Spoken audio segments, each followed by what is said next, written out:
Okay, so class 1 fusion proteins, all class 1 fusion proteins are trimers in pre-fusion as well as post-fusion conformations. Trimers म्हणजे हे 3 proteins आहेत. तुम्हाला काही जास्त बोलायची इच्छा दिसत नाहीये.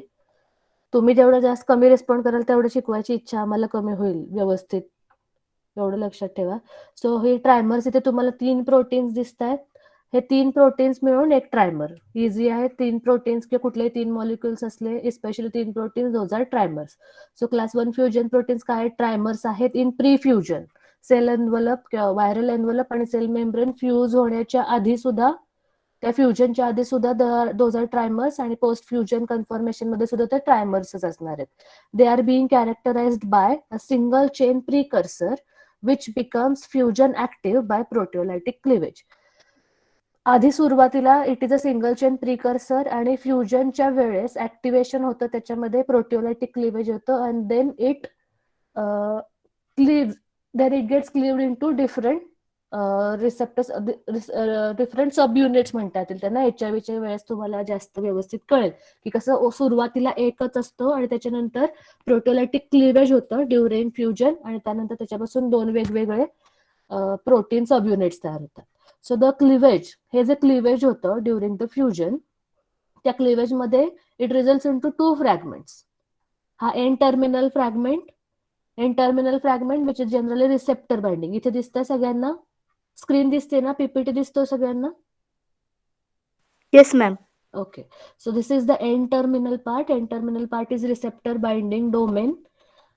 इथे एक्झाम्पल्स काय दिलेले आहेत? HA1 fragment for the influenza virus और GP120 फ्रॅगमेंट फॉर HIV1. आणि सी टर्मिनल डोमेन इथे दिसतो तुम्हाला. C terminal fusion facilitating domain आहे हा. इथे फ्युजन सब युनिट आहे which is fusing, which is already fused with the virus. म्हणजे हा फ्युजन सब युनिट जो आहे हा काय असणार आहे? व्हायरसच्या एन्व्हलप मध्ये असणार आहे, आणि हा रिसेप्टर बाइंडिंग जो युनिट आहे तो आपल्या सेलवरच्या रिसेप्टरला बाइंड होणार आहे. समजतंय? So this is the entire GP120 for HIV. Sorry, GP हे 2 हे वेगवेगळे आहेत ना. इथे जो आहे हा GP120 आहे रिसेप्टर बाइंडिंग सब युनिट, आणि इथे आहे तो GP41 आहे, हा आहे fusion binding subunit. The central end terminal is trimeric. इथला जो सेंट्रल पार्ट दिसतोय, central end terminal is trimeric alpha helical, आणि it is adorned by 3C terminal helices. म्हणजे इथला जो छोटा थोडासा पार्ट दिसतोय, हा निळ्या कलरचं हे जे दिसतंय ते, वरचं हे जे ग्रे कलरचं दिसतंय तुम्हाला, रिसेप्टर बाइंडिंग सब युनिट आहे. इथे खाली हा फ्युजन बाइंडिंग सब युनिट आहे. मधला सेंट्रल जो पार्ट आहे त्याच्यामध्ये एन टर्मिनलचे ट्रायमेरिक अल्फा हेलिकल कॉइल्स असणार आहेत, आणि सी टर्मिनलचे हेलायसिस असणार आहेत. मग अल्फा टर्मिनलचे 3 आणि सी टर्मिनलचे 3 असे मिळून 6 हेलिक्स एकच बंडल तयार होतं. इथं हे बंडल तयार झालेलं दिसतं तुम्हाला. 6 हेलिकल एक सिंगल बंडल तयार होतं, त्याला म्हणायचं 6HB. 6 हेलिकल बंडल किंवा 6 हेलायसिसचं एक बंडल तयार झालेलं आहे, that is 6HB. So formation of this 6HB is important. Formation of 6HB provides the energy required to overcome repulsion between two opposing membranes. आपले जे सेल वॉल आहे आपली जी, त्या सेल मेम्ब्रेन जे आहे आपलं, त्या सेल मेम्ब्रेनवर कोणता चार्ज असतो? कोण सांगेल? What is the charge on our body cell membrane? Positive का निगेटिव्ह? काय वाटतंय तुम्हाला?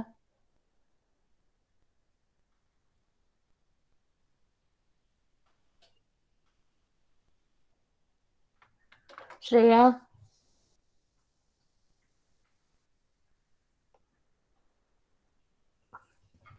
एक काहीतरी असेल दोन्ही मधला, त्याच्यातलं काय वाटतंय? प्राजक्ता?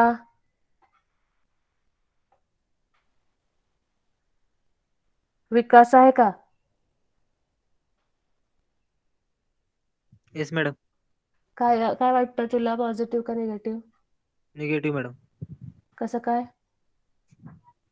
मॅडम ते सेल मेम्ब्रेन फॉस्फोलिपिडने बनलेलं असतं ना. बरोबर. मग येत आहे तर सांगत का नाही पटकन? ठीक आहे. सो फॉस्फोलिपिड्स आहेत, प्रोटीन्स आहेत, ऑल आर निगेटिव्हली चार्ज्ड. बरोबर. सो त्या सेल मेम्ब्रेन वरती हे सगळं असल्यामुळे cell membrane is negatively charged.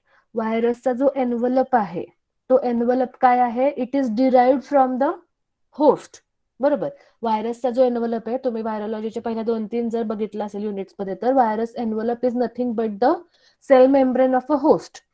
आधी कधीतरी इन्फेक्ट केलेला असणारे कुठल्या तरी सेलला, कुठल्या तरी होस्टला, आणि त्याच्या सेल मेम्ब्रेनचा पार्ट आहे तो एन्व्हलप म्हणजे. So that membrane is nothing but the, एक मिनिट. हॅलो हॅलो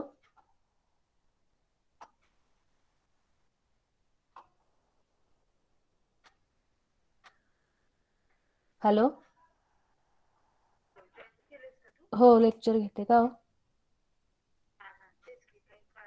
हा हा.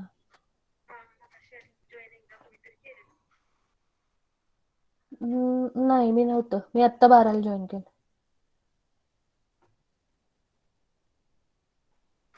ठेवू?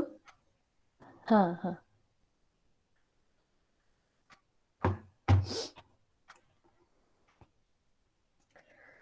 सेल व्हायरसचा एन्व्हलप काय आहे? आपलं सेल मेम्ब्रेन कुठल्या तरी होस्टचा तो पार्ट असणार आहे. So that is also negatively charge. So तुम्हाला माहिती आहे की बोथ निगेटिव्हली चार्ज आहेत सेल मेम्ब्रेन म्हणल्यावर there should be some repulsion. काही लगेच ते एकमेकांबरोबर मर्ज होणार नाहीत किंवा एकमेकांच्या जवळ येणार नाहीत. So there is repulsion between viral envelope and our cell membrane. So जेव्हा त्या व्हायरसला स्वतःचा डीएनए किंवा स्वतःचा कॅप्सिड त्या सेलच्या आत टाकायचा आहे, सेल मेम्ब्रेनच्या आत टाकायचा आहे, आणि जेव्हा सेलच्या जवळ यायचं आहे त्या व्हायरसला, तेव्हा the virus has to overcome this repulsion between this two opposing membranes. आणि त्यासाठी एनर्जी लागणार आहे, because it resisting the repulsion. बरोबर. त्याला शक्ती लावावी लागणार आहे व्हायरसला against this repulsion. So this energy is provided by this 6HB. हे 6HP जे आहे, 6 हेलिकल बंडल जे आहे, this provides the energy required to overcome repulsion between two opposing membranes. समजलं हे व्यवस्थित? कशा पद्धतीचे क्लास 1 फ्युजन प्रोटीन्स आहेत ते समजलं का? एन टर्मिनलचा पार्ट कुठला, सी टर्मिनलचा पार्ट कुठला, रिसेप्टर बाइंडिंग सब युनिट कोणता इथे, फ्युजन बाइंडिंग सब युनिट इथे. इथे परत एकदा बघूयात आपण. काय होणार आहे? सुरुवातीला class 1 fusion protein is single chain precursor. So before the start of the fusion किंवा फ्युजन स्टार्ट झाल्या there is a proteolytic cleavage and that single cell जे प्रिकर्सर आहे it cleaves into 2 different fragments. So N terminal fragment जो असणार आहे it is generally receptor binding domain, आणि C terminal जो आहे तो it is fusion facilitating your fusion subunit. Okay, तो फ्युजन करायला मदत करणार. It is fusion facilitating fragment. Centrally N टर्मिनलचे 3 जे पार्ट आहेत ते अल्फा हेलिक्स आहेत, कॉइल्स आहेत, आणि सी टर्मिनल काय आहेत? हेलिक्स आहेत. आता अल्फाचे 3 आणि एन टर्मिनलचे 3 आणि सी टर्मिनलचे 3, ती 3 मिळून काय होणार आहे? 6HB, 6 हेलिकल बंडल तयार होणार आहे. And formation of this 6 helix bundle will give the energy that is required by the virus to overcome the repulsion between two opposing membranes. Clear झालं? हो मॅम. Yes ma'am. ओके. इथे तुम्हाला दिसत असेल तर बघा कशा पद्धतीने होत आहे. So receptor binding subunit दिसत आहेत आपल्याला इथे. This is fusion subunit. So इथे बघा अशा पद्धतीने रिसेप्टर बाइंडिंग वरती आहे, फ्युजन सब युनिट खाली आहे. सो मला सांगा, वरचा जर हा सेल मेम्ब्रेनचा पार्ट आहे, दिस इज सेल मेम्ब्रेन. हे जे सेल वरती सेल मेम्ब्रेन आहे का खाली सेल मेम्ब्रेन असेल? कुठे असेल सांगा मला. या जे 2 मेम्ब्रेन्स आहेत, इथे एक मेम्ब्रेन आहे आणि इथे एक मेम्ब्रेन आहे, याच्यातलं व्हायरल एन्व्हलप कुठला आणि सेल मेम्ब्रेन कुठली? वरची कुठली?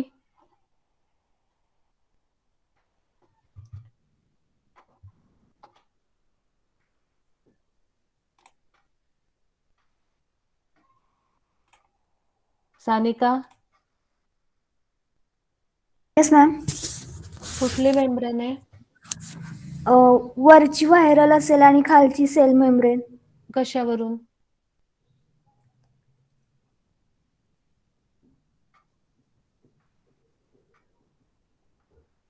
संतोषी,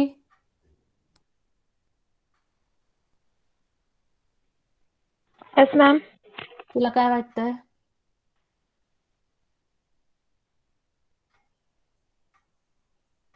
कोणाला काय वाटतंय सांगा मला. अरबाज, शलाका, या दोन मेम्ब्रेन पैकी सेल मेम्ब्रेन कुठली आहे आणि व्हायरल एन्व्हलप कुठला आहे. कोमल,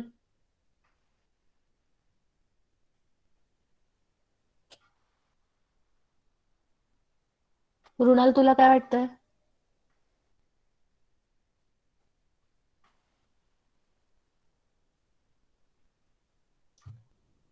मृणाल, Yes, ma'am. काय वाटतं का.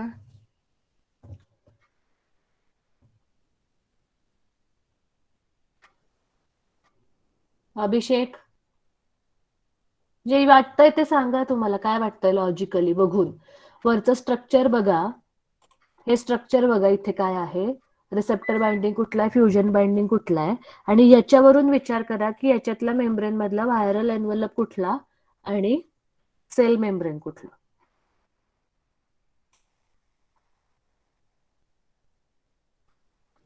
खालचा व्हायरल अनोली, एन्व्हलप आहे आणि वरचं सेल ओके मेम्ब्रेन.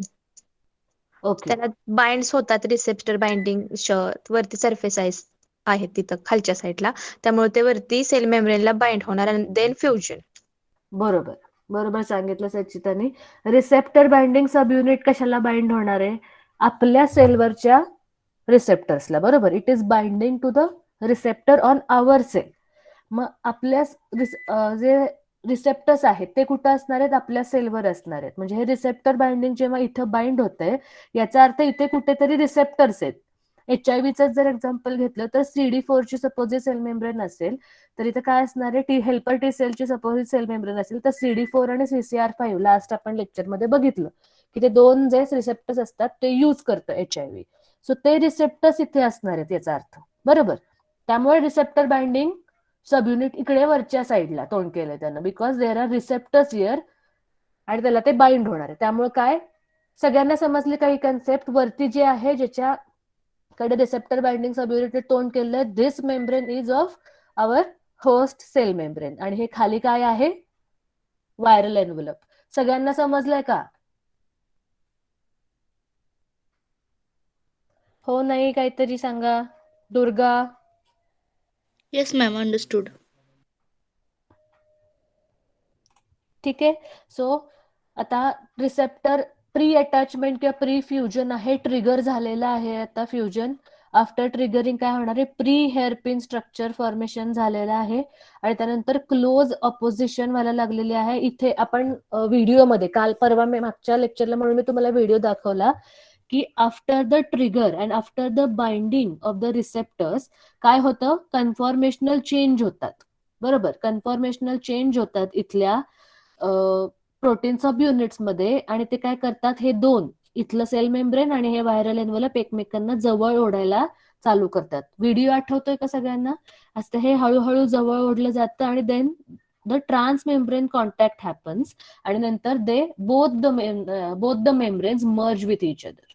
आठवतंय का. हे व्हिडिओ बघितलेला आठवतोय का. आपण फार सुंदर एक HIV चा व्हिडिओ बघितला होता. परत वाटल्यास आपण हे लेक्चर झाल्यावर एकदा बघूयात. सो अशा पद्धतीने क्लास 1 जे आहे ते क्लास 1 फ्युजन प्रोटीन्स अशा पद्धतीने ट्रान्समेम्ब्रेन कॉन्टॅक्ट घडवून आणतात आणि मेम्ब्रेन एन्व्हलप एकमेकांची मेम्ब्रेन्स जे आहेत ते फ्यूज होतात आणि त्याच्यातनं मग व्हायरस आत जाऊ शकतो. सो दिस इज फ्युजन पोर. आता इथं काय झालेलं आहे. पोर फॉर्मेशन झालेलं आहे. इथलं सेल मेम्ब्रेन आणि व्हायरल एन्व्हलप हे सेल मेम्ब्रेन आणि व्हायरल एन्व्हलप एकमेकांमध्ये मर्ज झालंय. आता इथे होल झालेलं आहे. इथे पोर झालेलं आहे आणि इथून मग काय होणार आहे. आता त्या व्हायरसच्या कॅप्सिडची एंट्री होणार आहे. समजतंय. हे स्ट्रक्चर समजली सगळी तुम्हाला. कसं होतंय काय होतंय ते.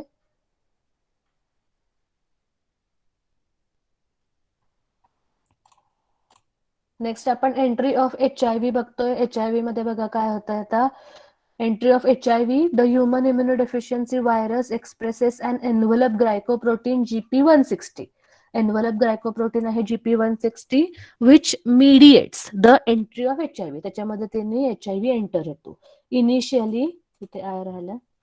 Initially GP160 undergoes receptor mediated proteolytic cleavage. मगाशी आपण बघितलं तसं प्री फ्युजन काय असणार आहे. सिंगल सेल प्रोटीन असणार आहे. Single cell protein subunit असणारे and after the trigger there is proteolytic cleavage and then it is cleaved into two different protein subunits. So सुरुवातीला it is GP160 only. After the trigger, it undergoes proteolytic cleavage and it gets cleaved into two subunits, GP120, that is the surface protein, and GP41,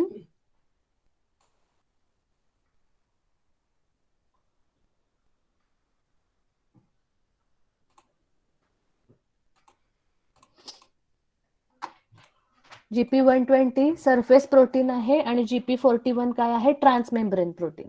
म्हणजे इथे बघा, मागच्या इथे इथे काय म्हणलं बघा, cleavage results into two fragments, N-terminal fragment which is generally receptor binding domain, आणि त्याचा HIV मध्ये काय आहे फ्रॅगमेंट, तो GP120. म्हणजे जो रिसेप्टर बाइंड होणार आहे तो कोण असणार आहे, GP120 असणार आहे. आणि नंतर काय आहे बघा, इथे पुढे काय म्हणलंय त्यांनी, GP41 ट्रान्समेम्ब्रेन डोमेन. GP41 काय आहे, ट्रान्समेम्ब्रेन म्हणजे काय, हाफ पार्ट त्याचा मेम्ब्रेन मध्ये एम्बेडेड आहे, half part it is open. GP41 काय आहे, it is embedded in to the viral envelope, half part is open. आणि नंतर GP120 काय आहे, it is completely surface protein, it is completely exposed. So GP120 काय आहे, actually receptor binding आहे, आणि GP41 काय आहे, it is fusion facilitating fragment for HIV. दोन्हीचं रिलेशन लावा तुम्ही, आपण मगाशी जे शिकलो होतो ना याच्यातलं क्लास 1 प्रोटीनचं. तर हेटेरोडायमर GP120 and GP41 organize on the viral membranes as a trimer of 3 GP41 subunits and 3 GP120. 6HB साठी आपल्याला काय लागणार आहेत, 6 वेगवेगळे सबयुनिट्स लागणार आहेत, बरोबर. सो ते कसं ऑर्गनाइज करतात स्वतःला, तर ट्रायमर 3 GP41 असणार आहेत, बरोबर, आणि 3 GP120 असणार आहेत. हे 3 GP120 आणि 3 GP41 मिळून काय तयार होणार आहे, देअर विल बी 6HB. मगाशी आपण जे बघितलं ते 6 हेलिक्स बंडल. कसं आणि कसे ते एकमेकांना ऑर्गनाइज करणार आहेत, with the help of non covalent interaction. हे सगळे MCQs साठी तुम्हाला इम्पॉर्टंट आहे. फर्स्ट सुरुवातीला काय होतंय, the surface subunit GP120 binds to the CD4 receptor. CD4 receptor कशावर आहे, तुमच्या हेल्पर T सेलवर. So GP20 which is a surface subunit, it will bind to the CD4 receptor and undergoes a substantial conformational change. आपण व्हिडिओमध्ये जो बघितलाय तो conformational changes, structural changes होणार आहेत त्याच्यात, leading to higher affinity towards chemokine co receptor CCR5. हे पण आपण मागच्या लेक्चरमध्ये बघितलेलं, chemokine co-receptor CCR5 or CXCR4. So this induces the activation of spring-loaded conformational change of GP41. हा आपण व्हिडिओमध्ये आपण बघितलेलं कसं ते गुंडाळत गेलेलं आहे आणि हळूहळू त्या सेल मेम्ब्रेनला जवळ खेचतोय तो व्हायरस, हे आपण बघितलंय. सो काय होतंय, सुरुवातीला 120 बाइंड होतंय CD4 ला, त्याच्यामुळे काय होतंय, कन्फॉर्मेशनल चेंज होतोय. त्या कन्फॉर्मेशनल चेंजमुळे होतंय काय, तर it is having the higher affinity toward CCR5, जो किमोकाइन रिसेप्टर को रिसेप्टर जो आहे तो. सो हे बाइंडिंग झाल्यामुळे काय होतंय, spring loaded conformational change of GP41 चं ऍक्टिव्हेशन होतंय. सो आता ह्याच्यात conformational changes will lead to pre hairpin conformation. Pre hairpin conformation होतंय वेअर द प्रोटीन GP41 काय आहे, ट्रान्समेम्ब्रेन, बरोबर. GP41 काय आहे, transmembrane. So part of the GP41 is already embedded in the viral envelope. मग जेव्हा GP41 चं activation होतंय आणि GP41 ऍक्टिव्हेट होऊन काय करणार आहे, दुसरा जो त्याचा पार्ट आहे तो काय करणार आहे, इट विल स्टॅब, किंवा आपण काय म्हणतोय की GP41 चा दुसरा पार्ट सेल मेम्ब्रेनला, आपल्या होस्टच्या सेल मेम्ब्रेनला जाऊन पकडणार आहे. मग आता काय करतोय GP41, काय करतोय, basically it is holding both the viral membrane and host membrane together through transmembrane domain. Transmembrane domain formation झालेलं आहे त्याच्यात. म्हणजे GP41 एक वेळ अशी येतात की GP41 चा एक जो पार्ट आहे C टर्मिनल असेल तो व्हायरल एनव्हलप मध्ये एम्बेडेड आहे, दुसरा जो पार्ट आहे त्यांनी ते होस्टच्या सेल मेम्ब्रेनला पकडून ठेवलेलं आहे.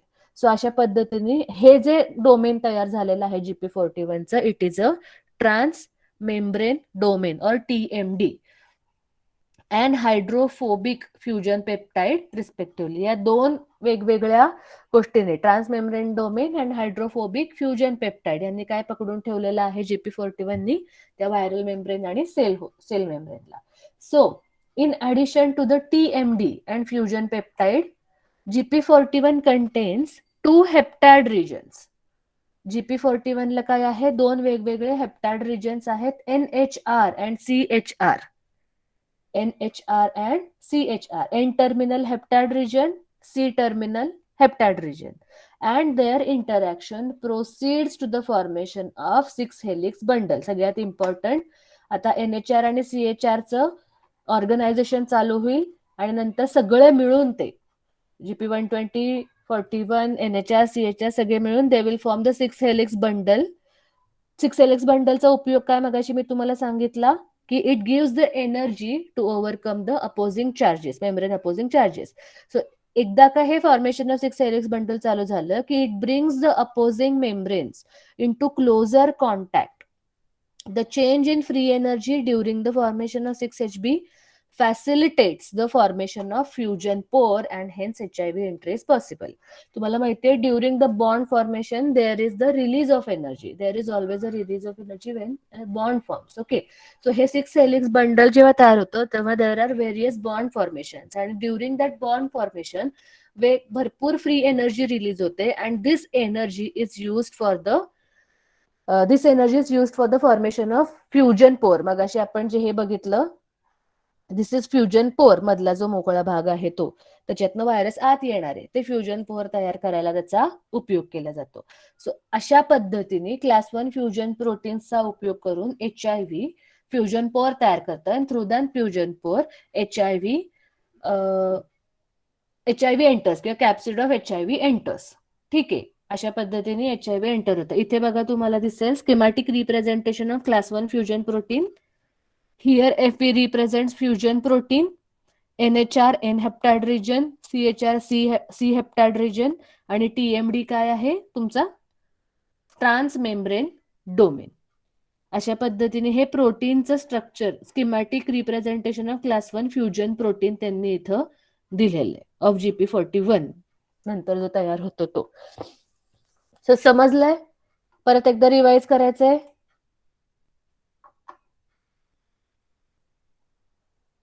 आतापर्यंतच्या आपल्या दोन्ही युनिटपेक्षा हा शेवटचा जो पॉइंट आहे तो थोडासा अवघड आणि टेक्निकल आहे, त्यामुळे बुडवू नका लेक्चर्स. तुम्हाला समजेल शिकवताना त्याच्यातला कुठला इम्पॉर्टंट पॉइंट आहे आणि कुठला नाहीये, कशाकडे जास्त लक्ष द्यायचं हे लेक्चर मध्ये मी सांगत असते. नाही आलं तर तुम्हाला समजणार नाही. MCQ साठी तर अजूनच अवघड जाईल हा थोडासा, कारण ह्याच्यात खूप छोट्या छोट्या टेक्निकॅलिटीज आहेत, मॉलिक्युल्सची नावं जी तुम्हाला लक्षात ठेवावी लागणार आहेत ऑनलाईन असेल तुमचं तर. समजलंय का? रिवाइज करू परत एकदा.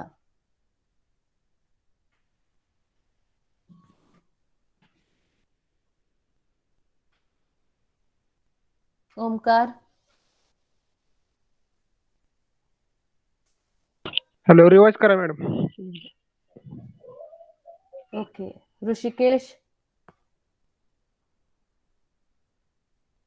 आहे का? समजलंय मॅडम. बर.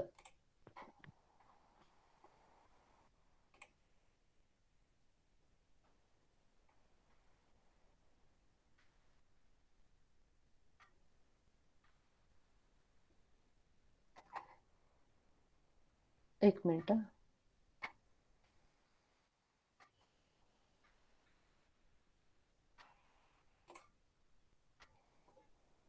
enzyme that has come in with.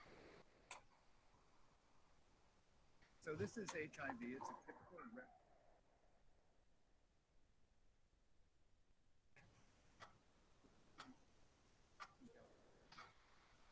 way that it does this is it uses the sensors that are which are CD4 molecules, which is surface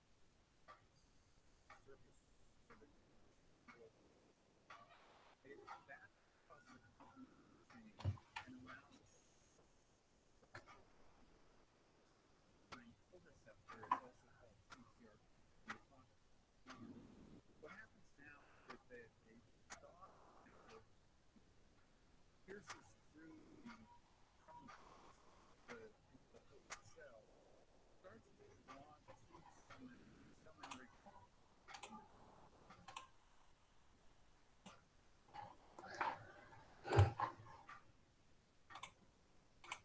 okay, आपण व्हिडिओ बघूयात, अजून तुम्हाला व्यवस्थित समजेल काय होतंय ते. फर्स्ट आपण आता काय करतोय, क्लास 1 फ्युजन प्रोटीन शिकतोय. त्याच्यातले आपल्याला हे समजलेत, रिसेप्टर बाइंडिंग सबयुनिट काय असतंय, फ्युजन सबयुनिट काय असतंय. Receptor binding subunit is always surface protein, जे तुमच्या व्हायरल एन्व्हलपच्या आत त्या मेम्ब्रेन मध्ये एम्बेडेड नसणार आहे. It is on the surface. Okay. आणि फ्युजन सबयुनिट काय, it is always a transmembrane protein, आणि ते हाफ तुमच्या व्हायरसच्या मेम्ब्रेन मध्ये एम्बेडेड असणार आहे आणि अर्धा पार्ट त्याचा बाहेर असणार आहे मेम्ब्रेनच्या.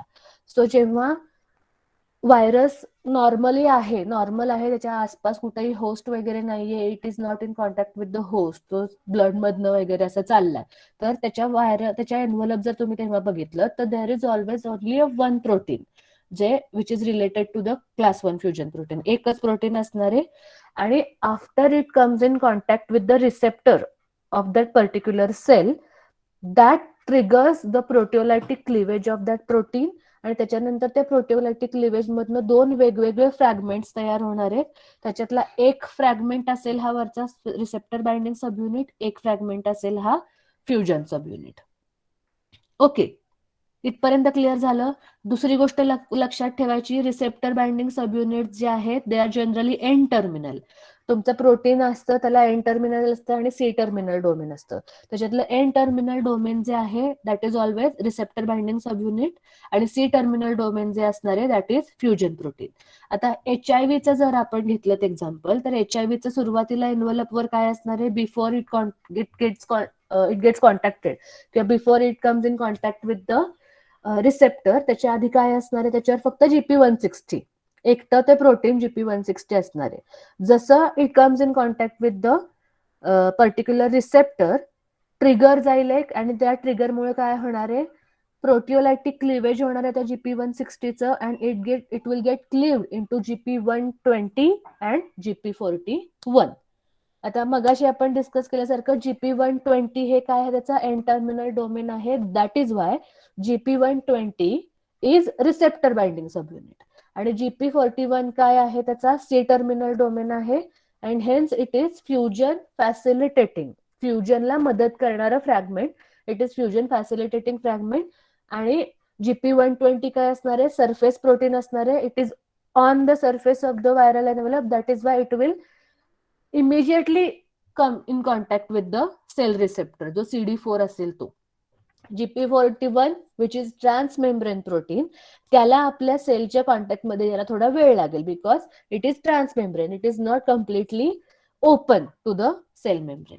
इथपर्यंत क्लिअर झालं. नंतर काय आपण बघ, इम्पॉर्टंट आहे 6HB, 6 हेलिक्स बंडल फॉर्म करावं लागतंय compulsory सेलला, which is giving the energy for formation of this fusion पोर. हे फ्युजन पोर झाल्याशिवाय याच्यातनं आत व्हायरसला येता येणार नाही. सो अल्टिमेट गोल काय व्हायरसचा, हे फ्युजन पोर तयार करायचे, मेम्ब्रेन मध्ये असं होल तयार करायचे. सो ते होल तयार करण्यासाठी, पोर तयार करण्यासाठी there is a requirement of 6HB. मग हे एन टर्मिनल आणि सी टर्मिनल तीनचे गठ्ठे प्रोटीनचे एकत्र येतात, आणि काय होतं, there is a formation of 6HB. So हे इथपर्यंत क्लिअर झालं. नंतर आपण काय बघतोय, व्हायरसचं, HIV मध्ये मध्ये आपण बघितलं GP160 आहे आधी, त्याचं काय होतंय, प्रोटिओलायटिक क्लिवेज होतंय, त्याच्यापासून काय तयार होतंय, GP120 तयार होतंय, GP41 तयार होतंय. आपण मगाशी आता डिस्कस केलं तसं. त्याच्यामध्ये GP120 काय आहे, सरफेस, 41 ट्रान्समेम्ब्रेन. आता GP120 आणि GP41 हे पण काय करतात, ट्रायमर्स, तीन प्रोटीन सबयुनिट येऊन ट्रायमर्स होतात, and they are organised on the viral membrane with the help of non covalent interactions. Covalent interaction strong असतात, त्या एकदा एस्टॅब्लिश झाल्या की त्या ब्रेक करता येत नाहीत, but non covalent interactions are not very strong, they are easily broken. मग हे तात्पुरते इंटरॅक्शन्स आहेत, हे तात्पुरते हे सगळे प्रोटीन्स आहेत ते एकमेकांच्या जवळ आलेले आहेत, because the virus want to enter in to the cell. So आता हे सगळं एस्टॅब्लिश झालंय, सगळे जवळ भेटलेले आहेत. आता पुढे काय होणार आहे, सरफेस सबयुनिट जे आहे इझिली वरती जे असेल ते 120 काय करणार आहे, आधी ते हेल्पर टी सेल जो आहे आपल्या बॉडी मधलं, त्या हेल्पर टी सेल वरच्या CD4 ला बाइंड होणार. आता हे बाइंडिंग होतं म्हणजे काय होतं, actually there is some phosphorylation. Okay, so bind झालं की फॉस्फोरायलेशन होतं आणि त्यामुळे काय होतात कन्फॉर्मेशनल चेंजेस चालू होतात त्या प्रोटीनमध्ये.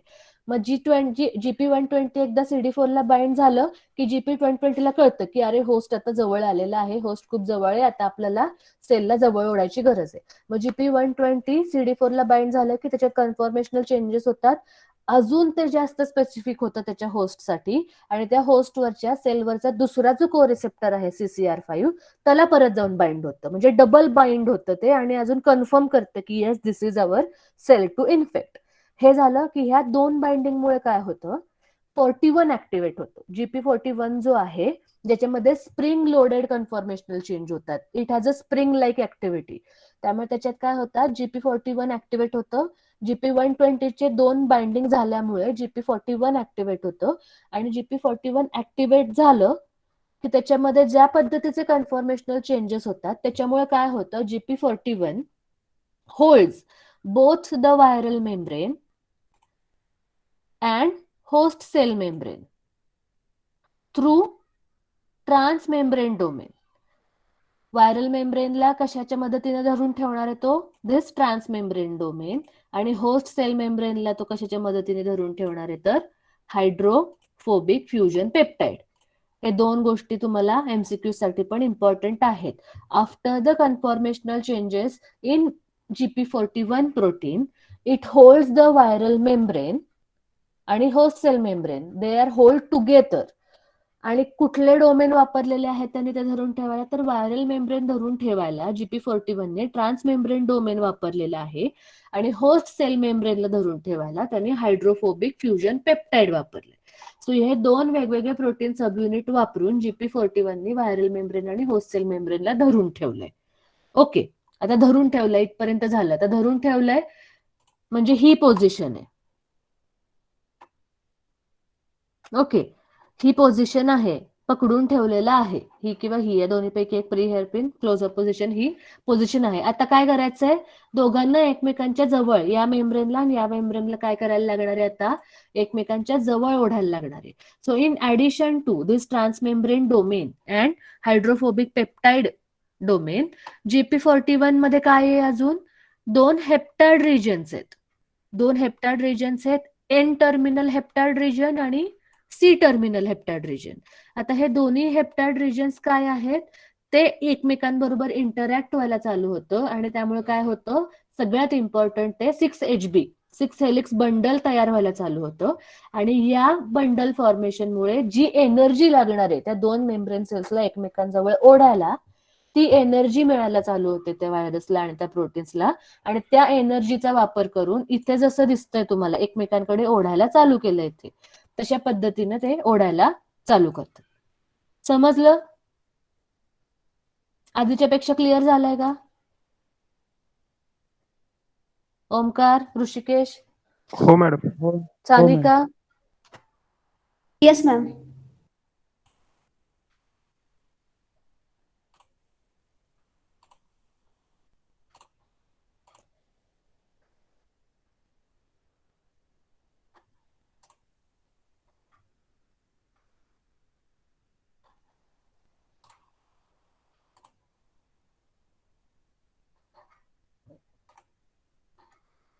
व्हिडिओ दिसतोय?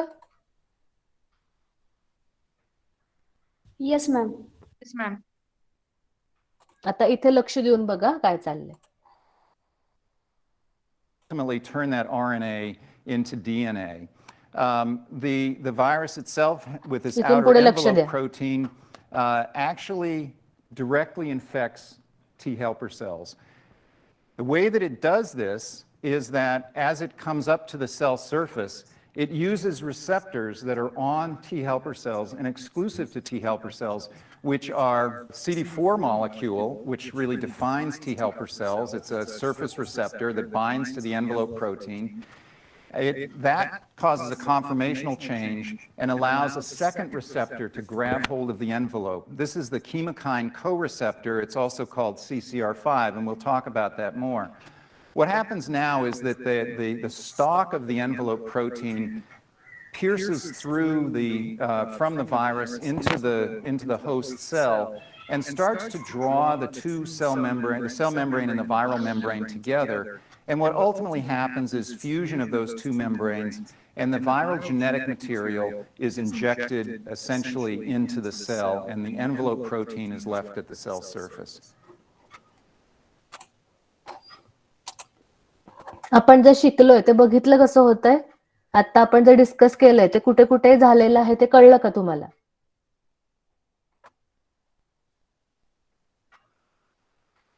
संतोषी, सानिका, सचिता,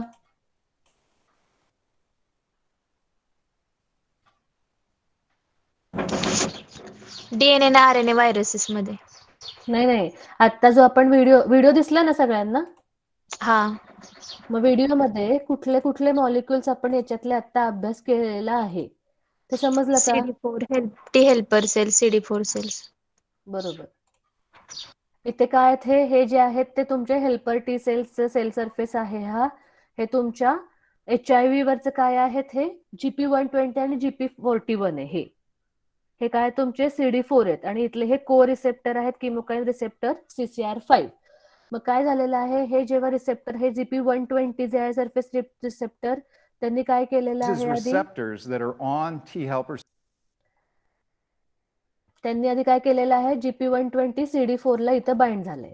GP120 CD4 ला बाइंड झालंय. आता याच्यामध्ये या बाइंडिंग मुळे काय झालेलं आहे इथल्या GP120 मध्ये कन्फॉर्मेशनल चेंजेस झालेले आहेत आणि ते कन्फॉर्मेशनल चेंजेस मुळे काय झालेलं आहे याच्या अगेन्स्ट स्पेसिफिसिटी वाढली. CCR5 च्या अगेन्स्ट अफिनिटी GP120 ची वाढली. त्यामुळे हे बाइंड झालं की लगेच अफिनिटी चेंज झाली याच्या अगेन्स्ट आणि लगेच ते त्याला पण बाइंड झाले बघा.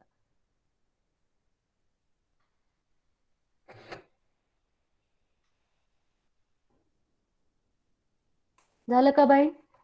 हे GP120 चे आधी CD4 ला बाइंड झाले मग CCR5 ला बाइंड झाले. आता या दोघांच्या बाइंडिंग मुळे काय झालेलं आहे हा वरचा जो GP41 आहे which is transmembrane protein त्याच्यामध्ये या स्प्रिंग लाईक आहे बघा ह्याच्यात स्प्रिंग लाईक त्याच्या फोल्ड्स आहेत त्याच्यात तर त्याच्यामध्ये कन्फॉर्मेशनल चेंजेस झालेले आहेत आणि ह्याच्यात काय होणार आहे मग हायड्रोफोबिक पेप्टाइड डोमेन थ्रू हा काय करणार आहे GP41 ह्या खालच्या सेल मेम्ब्रेनला पकडून ठेवणार आहे. इथे ट्रान्समेम्ब्रेन डोमेनने पकडून ठेवणार आहे आणि खाली खुपसला जातोय बघा that is hydrophobic peptide region.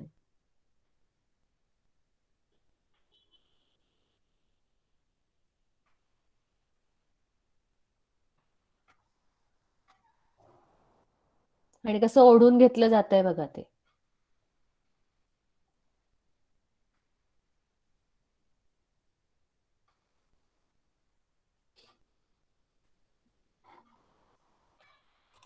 So हे जे आता आपण बघितलं ते आपण आता सगळं शिकलोय. सेम तुम्हाला रिलेट करता येत आहे का आपण जे आता बघितलं त्याच्याशी आपण आता जे वाचलंय त्याच्याशी? वाचलेलं आणि बघितलेलं सेम वाटतंय का तुम्हाला? आहे का नाही?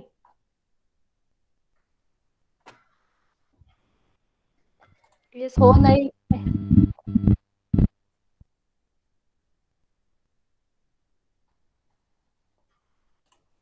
ठीक आहे हे झालं. आता आपल्याला काय बघायचंय मेन मुद्दा आपला राहिलाय म्हणजे व्हायरस HIV आता आपल्याला एकदा समजलंय HIV कशा पद्धतीने सेलमध्ये गेलाय आता कशा पद्धतीने कोणते प्रोटीन्स वापरून तो सेलमध्ये जातोय. मग आपल्याला त्याच्या अगेन्स्ट जर इन्हिबिटर्स तयार करायचे तर आपल्याला त्या HIV ला जर सेलमध्ये जाऊन द्यायचं नाहीये तर आपल्याला काय करायला लागेल हे जे सगळे फ्युजन प्रोटीन्स आहेत जे सेलला आत जायला मदत करतायत त्यांना आपल्याला ब्लॉक करायला लागेल. बरोबर. त्यांची फॉर्मेशन त्यांचं फॉस्फोरायलेशन त्यांचं ऑर्गनायझेशन इथल्या कुठल्याही स्टेपमध्ये जर आपण त्यांना ब्लॉक केलं तर viral entry will not happen. मग तसे क्लास 1 साठी खास व्हायरल एंट्री इन्हिबिटर्स आहेत. त्याचे दोन वेगवेगळे प्रकार आहेत पेप्टाइड बेस्ड इन्हिबिटर्स आणि स्मॉल मॉलिक्युल इन्हिबिटर्स. मग पेप्टाइड बेस्ड इन्हिबिटर्स मध्ये काय आहे बघा the peptide based inhibitors prevent the formation of 6 helix bundle. आता तुम्हाला सगळ्यांना क्लिअर झालं असेल की 6 हेलिक्स बंडल कशाला लागते. 6 हेलिक्स बंडल मुळे काय होतं फ्युजन पोर व्हायला मदत होते. And if there is no fusion pore then there will not be viral entry. मग जर हे 6 हेलिक्स बंडल फॉर्मेशनच जर आपण ब्लॉक केलं तर there will be no viral entry no viral infection and no disease. बरोबर. म्हणून 6 हेलिक्स बंडलला खूप जणांनी टार्गेट केलेलं आहे as a peptide based inhibitors. Most of the peptide inhibitors have been designed by mimicking the sequence of NHR and CHR. Mimicry सगळ्यांना माहितीये, mimicking. त्यांनी काय केलेलं आहे, NHR आणि CHR आपण जे इथं बघितले ते 2 haptide regions, N-terminal haptide region, C-terminal haptide regions. It is a part of GP41. आणि त्याचे काय होतात, ते एकमेकांना ऑर्गनाइज करून 6 हेलिक्स बंडल तयार करतात. मग त्यांनी काय केलेलं आहे, असे पेप्टाइड इनहिबिटर्स त्यांनी तयार केले. They are designed by mimicking the sequence of NHR and CHR so that the inhibitor molecule interacts with the complementary helix and blocks the 6HB formation. कसं ते तुम्हाला इमेज मध्ये पुढे दिसेल. पण त्यांनी काय केलेलं आहे, NHR आणि CHR एकमेकांबरोबर येतात, इंटरॅक्ट होतात आणि 6HB फॉर्मेशन होतं. मग मी NHR तर माझा नॉर्मल आहे व्हायरस मधला, पण मी CHR खोटा CHR which has high affinity towards the NHR असं मी एक फेक CHR जर मी त्या सेलमध्ये टाकला तर ऍक्च्युअल CHR बाइंड व्हायच्या ऐवजी मी तयार केलेला जो फेक CHR आहे, हेप्टाइड रिजन आहे, त्याचे जे प्रोटीन्स आहेत ते बाइंड होणार आहेत आणि ते बाइंड झालेले CHR नॉर्मल प्रोटीन सारखं काम करणार नाहीये आणि त्यामुळे 6HB फॉर्मेशन होणार नाही आणि त्यामुळे व्हायरल एंट्री होणार नाही. असा एक त्याच्या मागचा लॉजिक आहे. द डिस्कव्हरी ऑफ N-फ्युरिव्हर्टाइड, त्याला थोडक्यात T20 असं पण म्हणतात त्याला, to inhibit entry of HIV gathers momentum. म्हणजे हा एक खूप मोठा शोध लागला होता HIV शी रिलेटेड ड्रगचा, which blocks the formation of 6HB. Small molecule inhibitors दुसरा प्रकार क्लास 1 व्हायरल एंट्रीचा. त्याच्यामध्ये काय केलेलं आहे, स्मॉल मॉलिक्युल्स म्हणजे काय, बेसिकली कोणत्याही प्रकारचे ड्रग्स, पेप्टाइड्स असतील असं काही नाही, कुठल्याही प्रकारचे ऑर्गॅनिक इनऑर्गॅनिक कंपाऊंड जे आहेत which can be used as a drug, they are called small molecules. मग वेगवेगळे जे रिसेप्टर्स आहेत आपल्या बॉडीमधले त्यांना टार्गेट करण्यासाठी हे स्मॉल मॉलिक्युल्स तयार केले जातात. मग HIV मधले रिसेप्टर्स कोणते, CD4, CCR5 किंवा व्हायरसवरचे कुठले आहेत बाइंडिंग गोष्टी, GP120, GP41. जर याला स्पेसिफिक असे जर आपण एखादं ड्रग तयार केलं जे ऍक्च्युअल रिसेप्टरला बाइंड होण्याच्या ऐवजी GP120 ला ड्रगच बाइंड झालं आणि तो बाइंडिंग साईट जी आहे, त्याची ऍक्टिव्ह साईट आहे ती ओपनच राहिली नाही आपल्या CD4 ला बाइंड व्हायला, तर तशा पद्धतीचे ड्रग्ज हे स्मॉल मॉलिक्युल्स मध्ये केले जातात. तर इथे बघा पेप्टाइड बेस्ड इनहिबिटर्स कसे काम करतात ते. Peptide based fusion inhibitors for HIV are classified into 2, C peptides and N peptides. दोन वेगवेगळे. C पेप्टाइड्स काय करतायत, they mimic the C-terminal heptad region. C-terminal heptad region मधले प्रोटीन्स जसे असतात तशाच पद्धतीचे सेम त्या स्ट्रक्चरचे C पेप्टाइड्स तयार केले जातात आणि ते टार्गेट कोणाला करतात, N हेप्टाइड रिजनला. N-टर्मिनल हेप्टाइड रिजन जो GP41 मधला आहे त्याला टार्गेट करतात. आणि N पेप्टाइड्स काय करणार आहेत, they will mimic the N terminal heptad region and they will target the CHR region of GP41. आणि काय करणार आहेत, they will block the 6HB formation. आता इथे बघा कन्फ्युजन होत आहे का समजतंय, थोडंसं जरा वाचा, तुम्हाला लगेच समजेल. मी ही PPT तुम्हाला पाठवते at the end of this day आणि ते पूर्ण करते. म्हणजे मी अजून थोडंसं 2-3 पॉइंट्स ऍड करायचे ते करून तुम्हाला मी पाठवते आणि ती व्यवस्थित वाचा. त्याच्यातल्या इमेजेस आहेत ते व्यवस्थित बघा. नाही समजलं तर मला पुन्हा विचारा. MCQs साठी खूप इम्पॉर्टंट पॉइंट आहे हा, कारण खूप छोट्या छोट्या गोष्टी आहेत याच्यात सगळ्या. समजताय का सगळ्यांना? सोनाली, शलाका? Yes miss. हो मॅडम. आपण आता ही इमेज बघूया. इथे बघा, ही C पेप्टाइडचे एक्झाम्पल आहे. या इमेज मध्ये काय आहे, C पेप्टाइडचे एक्झाम्पल आहे. हे काय आहे ते आपल्याला माहितीये. सो आता इथे उलट झालेलं आहे, ते टार्गेट सेल आहे आपली, ही होस्ट सेल. इथे व्हायरल एनव्हलप आहे, मगाशी आपण सेम बघितला तसा. टार्गेट सेल आणि इथं रिसेप्टर आहे, याचा अर्थ इथे रिसेप्टर बाइंडिंग युनिट असणार आहे. ठीक आहे, आणि इथे फ्युजन युनिट असणार आहे. सो इथं त्यांनी दिलेलं आहे NHR, N-टर्मिनल हेप्टाइड रिजन आहे इथे, आणि इथे काय आहे, C-टर्मिनल हेप्टाइड रिजन आहे. कलर कडे लक्ष द्या, हा फेंट स्काय ब्ल्यू कलर आहे आणि हा डार्क ब्ल्यू कलर आहे. Okay, NHR is made up of faint blue colour, CHR is made up of dark blue colour. जिथे आपण कुठलंही औषध किंवा कुठलंही C पेप्टाइड वापरत नाहीये तिथं काय होतंय, हे ट्रायमर्स जे आहेत दोन्ही ते एकत्र येऊन 6 हेलिक्स बंडल तयार करतायत आणि फ्युजन पोअर फॉर्मेशन इझिली होत आहे. जिथे मी सी पेप्टाइड्स ऍड करतेय,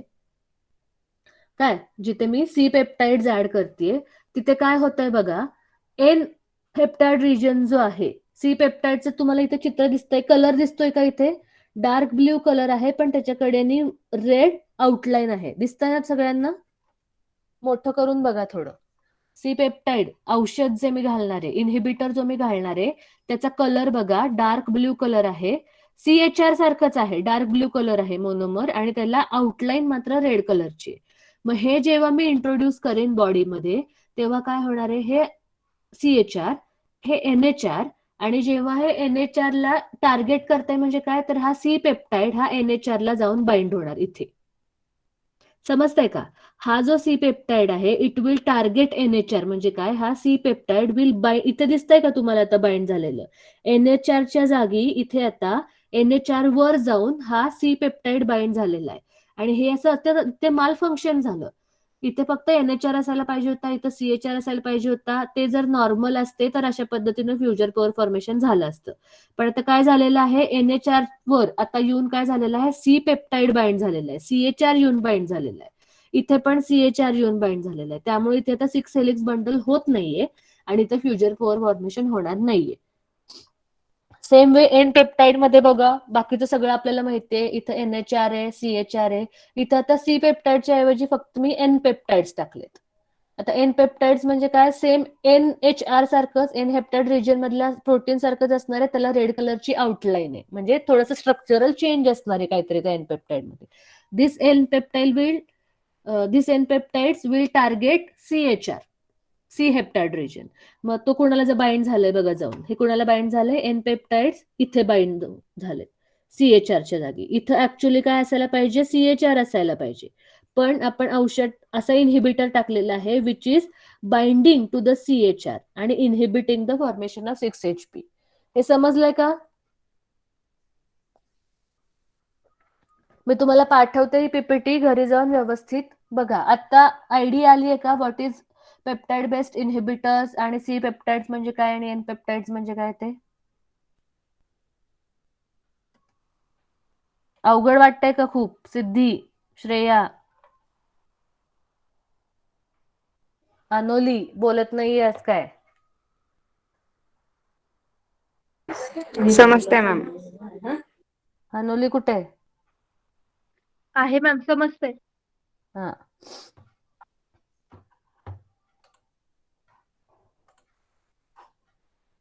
नंतर आपले HIV entry, small inhibiting HIV entry by small molecule inhibitors म्हणजे ड्रग्ज. आपण जे अँटीबायोटिक्स घेतो किंवा अशा पद्धतीचे जे ड्रग्ज आहेत विच आर ऑर्गॅनिक और इनऑर्गॅनिक कंपाऊंड्स. मग असे आपण हे जे बघितले ते पेप्टाइड बेस्ड होते, म्हणजे दे आर इटसेल्फ प्रोटीन्स. ते जी औषधं जी आपण वापरतोय, इन्हिबिटर्स वापरतोय, ते स्वतः प्रोटीन्स आहेत. बरोबर. इथे काय वापरतोय आपण, कोणतंही ऑर्गॅनिक किंवा inorganic compound, chemical compound which can be use as an inhibitor. मग त्याच्यामध्ये काय काय वापरलेलं आहे, the surface protein GP120, transmembrane protein GP41, receptor CD4 आणि किमोकाइन को रिसेप्टर CCR5 किंवा CXCR4. हे 4 जे प्रोटीन्स आहेत ते काय आहे, they are actively involved in HIV entry.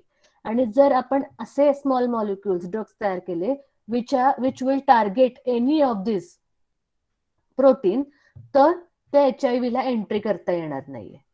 So हा फोकस हा स्मॉल मॉलिक्युल इन्हिबिटर्सचा आहे. So small molecule inhibitors such as 5M030, 5M038 आणि 5M041 हे जे काय आहेत ड्रग आहेत, स्मॉल मॉलिक्युल इन्हिबिटर्स आहेत, ते कोणाला टार्गेट करतात, deep hydrophobic pocket on NHR trimer core. तुम्हाला सगळ्यांनाच आता क्लिअर झालेलं असेल की N heptad region, C heptad region 3-3चे बनलेले आहेत आणि ते 3 जण एकत्र मिळून 6HP करतायत. सो NHR मधला जो ट्रायमर कोअर आहे, तर ट्रायमरचं स्ट्रक्चर आहे NHRचं, त्याच्या आत कुठेतरी डीप हायड्रोफोबिक पॉकेट आहे. त्या पॉकेटला हे 3 जे इन्हिबिटर मॉलिक्युल्स आहेत ते टार्गेट करतायत. NHR कोणाचा पार्ट आहे, GP41चा. Okay. And thereby it inhibits the formation of 6HP. And block membrane fusion. हा झाला पहिला पॉइंट. त्याच्यामध्ये 5M030, 5M038 आणि 5M041 हे स्मॉल इनहिबिटर मॉलिक्युल्स वापरलेले आहेत NHR ला ब्लॉक करायला. नंतर काय म्हणलंय, 2 पॉझिटिव्हली चार्ज्ड पेप्टाइड्स ALX44C आणि T22 हे दोन जे पेप्टाइड्स आहेत ते आणि बायसायक्लम कंपाऊंड कॉल्ड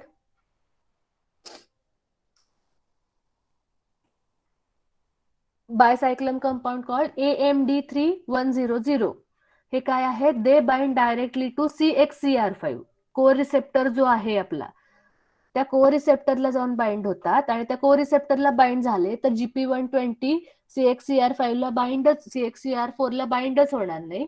जर GP120 बाइंड झालं नाही CXCR4 ला तर GP41 ऍक्टिव्हेट होणार नाही. GP41 ऍक्टिव्हेट झालं नाही तर मेम्ब्रेन फ्युजन होणार नाही, पोर फॉर्मेशन होणार नाही, व्हायरसला आत येणार नाही. सो हे जे 3 आहेत ते काय करणार आहे, तुमच्या CXCR4 ला टार्गेट करणार आहेत आणि त्याला जाऊन बाइंड होणार आहेत. बरोबर. So maraviroc is an US FDA and European Medicine Agency approved novel small molecule that blocks GP120 interaction with CCR5. इथे वेगळा कोरिसेप्टर वापरलेला आहे CXCR4, इथे CCR5 ला बाइंड होणार नाही याची काळजी घेतलेली आहे. मॅराविरोक हा काय करतोय, it is blocking the GP120 and CCR5 interaction. नंतर एक मोनोक्लोनल अँटीबॉडी आहे, it is blocking the CD4 receptor. Direct CD4 रिसेप्टरलाच ब्लॉक करते ती आणि it is not allowing that CD4 receptor to